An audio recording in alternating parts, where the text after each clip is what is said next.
kay Datu. Ilalabas kay Santillan. Tres na naman for Santillan. It's good again. Sinasabi mo, kilala natin yung player na yan. I've seen him shoot 4 consecutive 3-point shots in the third quarter of a game. I remember when they came back and won that. Kapag nabigyan dito sa ating laban, Abueva susubok. Bawawi rin.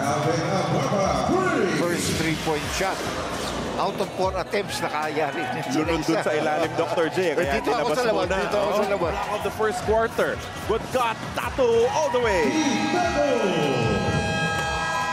Ginagamitan ng bilis ng Rain or Shine Elasto Painters ang depensa ng Magnolia Chicken Tiblaros hot shot. Tatakam talaga sa 4-point shot kahit hindi nila kumbaga memoryado yung tira na ganun kalayo as Ian Sangalang scores his first basket of the game. Masyado hindi ba nahilo yung kalaban doon? Oo, sa dami ng pivot tsaka lahat. Ginawa niyo. Libre naman si Belga. Tinignan niyo ako, ha? Binitawan ng depensa. Mo Belga. Pumonekta ng 3. Ewan ko kung alam ni Baroka, 9 seconds na lamang. Marito. Belga. Papadala sa kanto. Lemeti connects from deep. Alam ni Belga eh. Close out ng mga tao sa kanya. Si Lemeti nandun na sa corner. Nag-aantay ng pasa. Sakto. Pang 5-3 nitong Rain or Shine dito sa ating first quarter.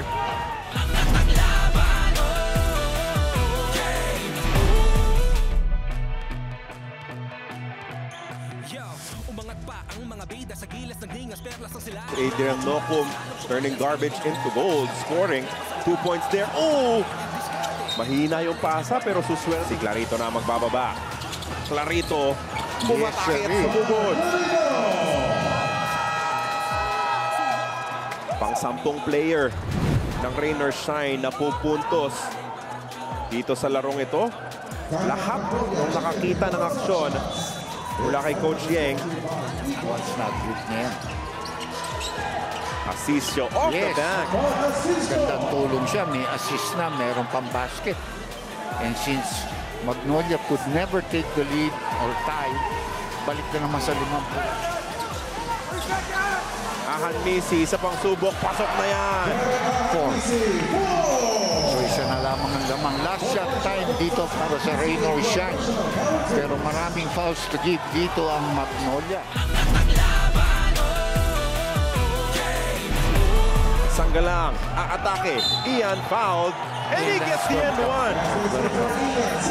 He had presence of mind to hold on to the ball. He knew that there probably was going to be a foul. And when he threw up right on the money. So he has 13 points in the ball game right now. Third personal foul on Kalen Chongson. Ratliff goes to the spin and that hook shot is money. Well, they're asking him to be a little bit more aggressive on offense, and he has responded well here. Nocum evades the first defender. Dion inside, gets the basket and the foul. But both import showing they're not from outside players. No, they can't make shots. They are not making shots from the outside on a consistent basis, but they can finish on the inside.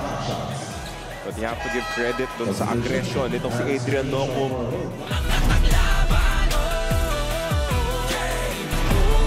What a game. Oh, that's a foul and what?